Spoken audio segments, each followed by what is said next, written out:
As we enter 2024, be prepared for a steady stream of commercials selling you a New Year's resolution. New data shows more Americans are getting tired of it, and those feelings tend to differ depending on which generation you were born in. Isabella Diaz reports. New year, new you. That's what companies try to sell consumers before and after the clock strikes midnight on January 1st each year. Whether it's signing up for a new gym membership, my New Year's resolution is to get a six-pack by the third month of 2024. Or even an annual meal prep plan. My two main New Year resolution is eating healthier and working out. But it seems the tides may be turning out of corporate America's favor. My New Year's resolution actually dates back to my infancy when I said I would never have New Year's resolutions. A survey commissioned by almond milk company Almond Breeze found more than half of U.S. adults say New Year's resolutions are out of date. I feel like a lot of people feel as though they're not going to commit throughout the year, so it becomes outdated and no one wants to do it. I think they probably are outdated. It seems like a bygone era. And the one group especially disillusioned by the idea? Millennials. In fact, they're the most likely to admit to intentionally breaking their New Year's pledge. Still, for all the general discontent with New Year's goals, U.S. adults are still making them. I think it's a good check-in a year, at least once a year. Check in with yourself, your goals. According to a survey by Forbes Health, the most popular goals this year are improving fitness, finances and mental health, as well as losing weight and implementing a better diet. When it comes to generational trends, millennials typically prioritize food-related goals, Gen Z tends to be more money-focused, and as for Gen X and baby boomers, they are more concerned with their health in general. But all that goal setting may have less to do with a passion for change and more to do with societal pressure. According to Forbes, 6 in 10 U.S. adults say they feel pressured to set a resolution. Everyone wants to get my body right and go work out. Getting started and just staying with it has probably been the hardest. And if it's hard for you to keep your resolution, don't feel so bad. For Gen Z and millennials, tightening those purse strings tends to be the hardest. For Gen X and baby boomers, changing their diets is the toughest task. I've never met anybody in my entire life who said, man, I went through this year and I just nailed my New Year's resolution. I've never met anybody. Data shows just 5% of Americans tend to stick to their resolutions for a full year, with more than 50% saying they give up by the spring. So what's the alternative? Go out and party. Have a great time. Live it up. Isabella Diaz, CGTN. For more insight into where New Year's resolutions stand in the U.S., Phillip spoke to Jessica Cording. She's a registered dietitian and health coach and owner of Jessica Cording Nutrition. And she began by sharing the most common resolutions for 2024. In my work, a lot of people talk about wanting to improve their fitness.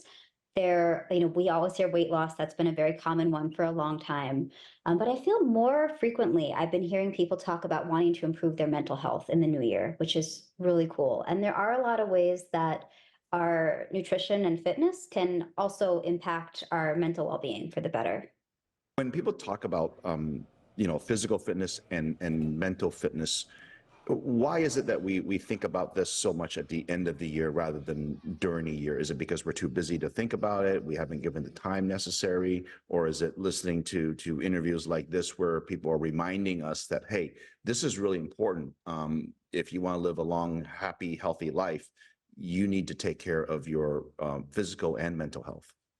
I love that question because I think, a cynical way of looking at it is marketing, media, people being told it's time to think about resolutions. But that said, anytime we are, going through an anniversary, so to speak, whether it is a holiday that we celebrate every year or the start of a new calendar year, a birthday, these are all opportunities to reflect on the year past and what we would like to see things look like in the year ahead. So it being, the start of a new calendar year, it is a time when many people are naturally starting to think about how they want to feel and what they want to accomplish. When I think about physical fitness, of course, we think about the gyms and the studios and the yoga studios. Obviously, they are likely to benefit, but is there anything specific in terms of like classes? Is it how will these industries ultimately benefit? And I'm thinking maybe even food groups too, if you're thinking about, say, eating healthy, right? Absolutely. I mean, gyms, fitness studios, no brainer. We do see a huge surge in new signups and people in those gyms, in those studios. And often, this is a time of year when studios and gyms will start to push New Year, New You packages where they're offering special deals for new people or just special classes. But yeah, on the food side, absolutely.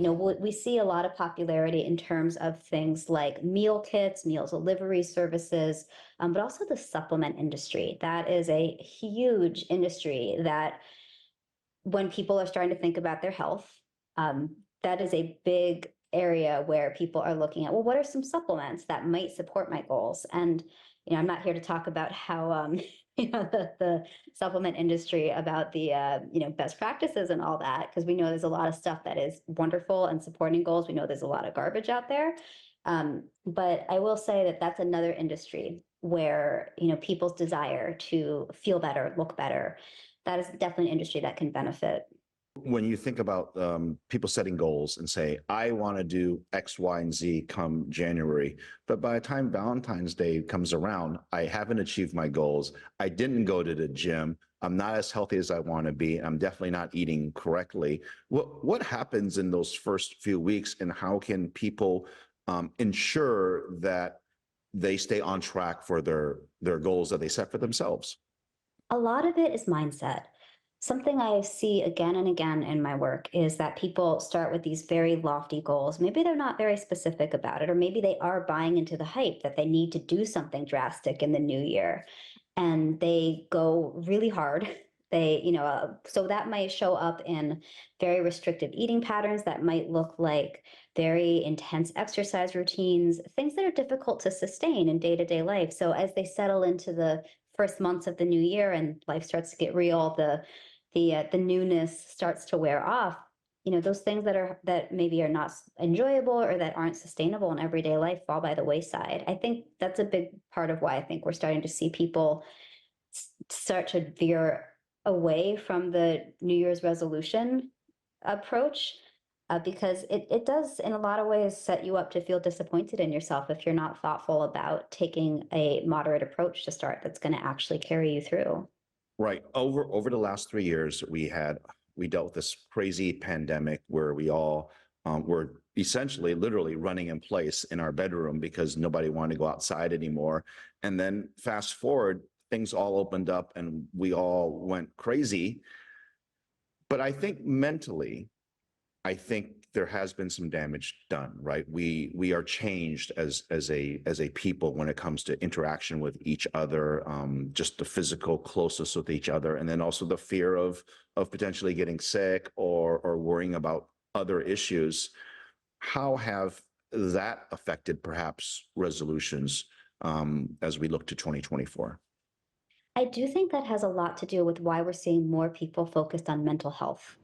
We know that people are dealing with anxiety, stress, trauma, whether that is pandemic related or otherwise. And what's exciting about this shift is that there are more resources now to support these people. There's more openness in terms of discussing mental health. So I'm very curious to see how that affects the New Year's resolution marketing, because I think that's a positive shift that people are more tuned in to their mental health. Right. And you've got the anxiety, you've got the stress, you may have kids, you may have job, you may be working from home or not working from home or doing everything. And people are just trying to do too much. Yes. That's how I view it. And I think, if I had a resolution, it would really be to just be happy in 2024 and not worry about everything. And I'm sure that's quite common. If someone came to you and says, hey, my resolution is just to be happy in 2024, I want my family to be happy, what would your advice be? And what would the goals be to just being happy? I would say, yes, you are speaking my language. I think that it's so powerful when we shift from external motivators of wanting to look a certain way, fit a cultural ideal of, beauty, fitness, and really think about how we want to feel. So when it comes to supporting that with nutrition and exercise, you really want to look at eating a well-balanced diet that is rich in nutrient-dense foods that support brain function and support overall optimal body functioning. Then with exercise, it is one of the best tools we have for stress management. And you don't have to be hitting the gym for an hour every single day for it to count. All movement is good. And just finding the best type of exercise, I always tell my clients, is it's the one that you're going to enjoy and be consistent with. So what works for you could be very different from someone else. But it's also important to acknowledge potential barriers. We're busier than ever. We're so overloaded, overwhelmed. And I think it's really important to take stock of what contributes to our stress levels or what makes it hard for us to stay on track with healthy habits and make actual sustainable plans to deal with those barriers.